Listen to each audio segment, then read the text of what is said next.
believe that? Tomorrow is April 1st, April Fool's Day. Good to have you here. If you're one of my awesome subscribers, I appreciate you even more so. You're my VIP.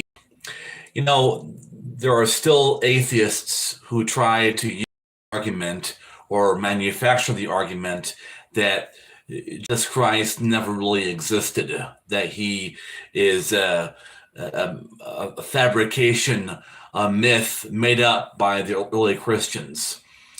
And now, to be sure, there are sophisticated arguments for atheism or the agnostic point of view, but that is not one of them. Even Albert Einstein believed in the existence of the historical Jesus. He said so in an article by Time magazine called Einstein and Faith, written by Isaacson Walter. He was asked to what extent he was influenced by Christianity. And he said, as a child, I received instruction both in the Bible and in the Talmud. I am a Jew, he said, but I am enthralled by the luminous figure of the Nazarene. And Einstein was then asked if he accepted the historical evidence or the historical existence of Jesus. Albert Einstein was asked if he accepted the historical existence of Jesus, to which he replied, unquestionably. Unquestionably means without question.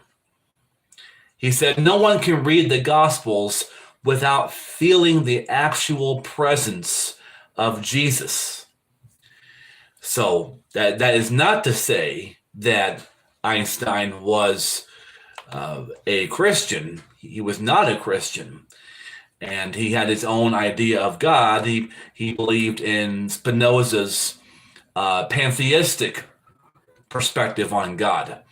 But he certainly believed in the historical existence of Jesus Christ. And I'll also quote New Testament scholar Bart Ehrman. I think I'm saying his name right, Ehrman.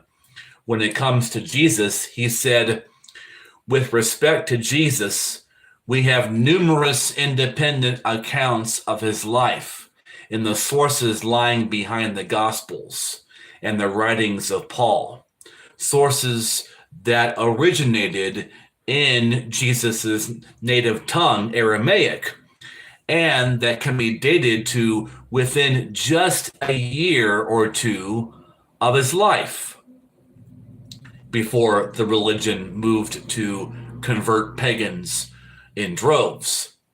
He said historical sources like that are pretty astounding for an actual figure, for an ancient figure of any kind. And so the claim that Jesus was simply made up falters on every ground.